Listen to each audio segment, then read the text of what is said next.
Good day, everyone. Welcome to Real Conservative Headline News. I'm your host, Nathaniel Rajkumar, starting off locally here in Trinidad and Tobago. Learning without limits, a laptop for every child. It's taking a bit long, but at least it's still being fulfilled. One promise that is being kept. 114 laptops were distributed to Form 1 students of Holy Name Convent yesterday, Friday, 6th of February, 2026, as laptop distribution continued. Dr. The Honorable Michael Dowlath, Minister of Education, delivered a feature address at the distribution ceremony, encouraging students to use their devices to sharpen not only their academic and critical thinking skills, but also their problem-solving capabilities. He said these laptops and the software that will go with it will be creating opportunities, new ways for you to get knowledge and information. But what really is important is the way in which you use that knowledge. The laptops distributed yesterday are equipped to support students across their secondary school career from Form 1 to Form 5. The Ministry of Education remains committed to ensuring that all students and access the tools they need to thrive in the digital age. Laptop distribution is set to continue in the following weeks. Parents will receive updates from their child's school principal. Let's continue to work together to ensure all our students are equipped with the resources required to succeed in a technical-driven world. As I keep telling people, I will give credit when credit is due. And in this case, this is definitely something to applaud or commend the Kamala Prasad administration for doing. Housing Minister David Lee fails to definitely say if the recently announced 5% transfer fee is official policy and is already in place. Once again, you see, it's good being overshadowed by bad, like in this case. According to an HDC document, the 5% transfer fee specifically applies to cases where a property is being transferred to a successor or heir following the death of the owner. Why would you charge a family when you just have to transfer a name? What is that all about, Prime Minister? These fees are calculated based on the unit purchase price at the date of the sublease, not the current market value. For a home originally bought for $400,000, a 5% transfer fee would amount to that's a lot of money, $20,000. A lot of people can't find that money, allocate those funds right now. You would have to take out a loan and be able to do it. My response: the Prime Minister Kamala has really endorsed yet another fee for citizens to pay the state. Why is David Lee still behaving as though he's unaware of the new policy? Because, I mean, she came out and justified it already. So I don't know what David Lee is doing. When will this UNC regime wake up and realize that they are quickly losing the trust of the mass population? People, I want UNC to win in 2030, you know. I have lost trust in them. So I may not vote. Most likely I will not vote in 2030. But I do not want the PNM to win either. I am hoping that really and truly the citizens will wake up and probably give a third party a chance. Give a third party a chance. But nevertheless, because the UNC is still performing well in other ways, like development of infrastructure and healthcare and education and national security to an extent. National security to an extent, I don't like the SOEs and so forth. Because of that, they still have a chance of winning, you know, but they're going to have to make sure to stop implementing these PNM-style policies, these imposing of fees and taxes and fines and stuff like that, and stop breaking the promises that you made on the campaign trail.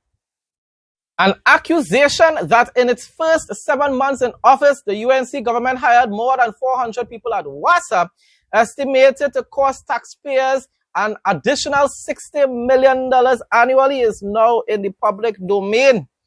Former Public Utilities Minister Marvin Gonzalez says, who told us that we may not be able to eat macaroni pie every weekend anymore, says the move contradicts the government's promise to make WASA a leaner, more efficient operation. But the current minister is pushing back, arguing the PNM left the utility with critical vacancies and insisting most of the new hires were brought on short-term arrangements. The thing about it is, a lot of the people that were removed from WASA didn't really have any sort of important roles. It was more like eat-a-food roles. And yet there were vacancies that needed to be filled that weren't being done by the PNM administration. Let's wait and see what is taking place here. But thus far, even though I don't believe that Padarat is a good advisor and a good example, the Kamala Prasad predecessor, he, Tanku, and Roger Alexander, these individuals are bad influence on the Prime Minister. But he's performing well as Minister of Public Utilities. The BIR is currently involved in administrative preparations to ensure readiness for the implementation of the landlord business surcharge, a new tax introduced in 2025-2026 national budget. Finance Minister Devendra Tanku, the individual that I hope Prime Minister Kamala Prasad will wake up and remove from his position, met with the BIR this week to discuss the new measure. As indicated in the National Budget 2026, all landlords are now required to register with the BIR. Landlords now have up to May 30th to get registered, following an extension of the time frame from an earlier deadline of March. My response: anyone remembers no new taxes promise made by Kamala Prasad predecessor during the campaign and even before? UNC has truly lost its way when it pertains to these type of issues, people. Taxing the citizens in order to generate revenue. They're now behaving just like PNM and Rowley. Let's be clear about something. I'm not saying that landlords shouldn't pay taxes, people. But why make a specific tax for these individuals? Make sure that they register to pay income tax or some business tax. Just like how normal business will have to register their business and then pay taxes. But why does it have a landlord tax now? And I mean, come on, people. It's not even really to say unless they have a whole set of different apartments throughout the country or whatsoever. Just let them pay an income tax. Once it crosses the non-taxable amount, they have to pay income tax. That's all. Or at least make them register as a business. But I want to know what it's not a real estate business in the sense that they're selling homes or whatsoever. They're just renting. Come on, people. You promised the citizens there would have been no new taxes, and yet that's exactly what you're doing now, Prime Minister, and also implementing a whole lot of fees. As anticipation builds for the opening of the Bay Rock Multi-Purpose Stadium in Guyana on February 7th, athletes and coaches share their thoughts on how the facility will impact performance, sports development, and what it means for them personally. I'm really impressed, I'm telling you, by the Irfan Ali administration and the development taking place in Guyana at an exponential rate. In 2025, the government channeled $8 billion into the development of sports, all geared towards ensuring young people have adequate opportunities to realize their full potential, keeping them on the right path as well. With the full backing of the government, athletes can now be confident that stadiums like Bay Rock will serve as a launch pad for career success. With Kingston, Jamaica fast cementing its reputation as a melting pot of food, culture, and creativity, the Kingston Curry Festival is set up to serve a bold, flavor-packed experience which takes over Devon Hose on Sunday, March 1st, promising a vibrant mix of food, music, art, and family-friendly activities.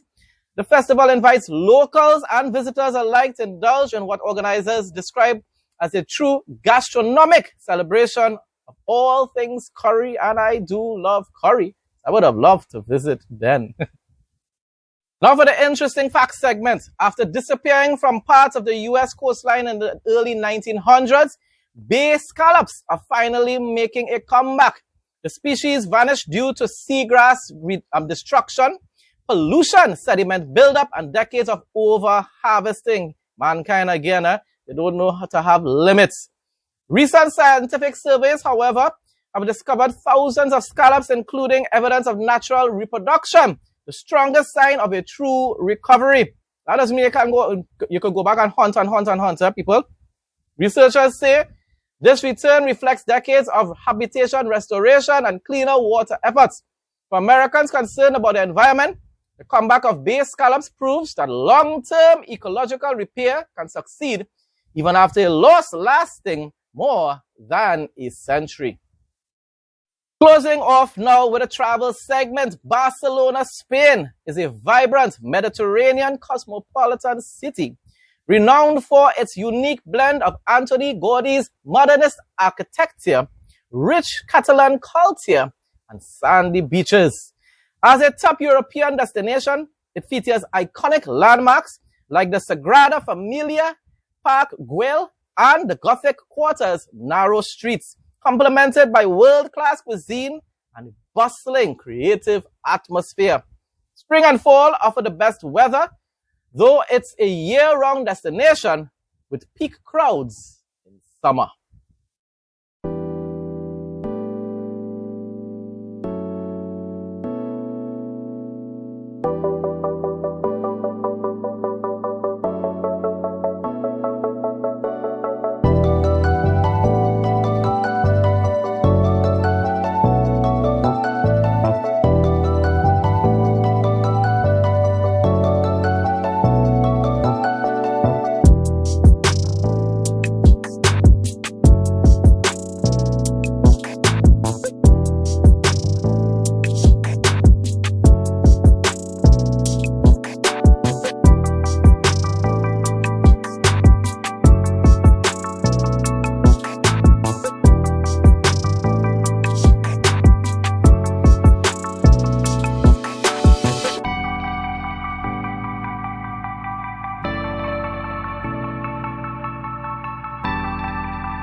Folks, that brings us to the end of today's headline news. Thanks again to everyone who continues to support my content.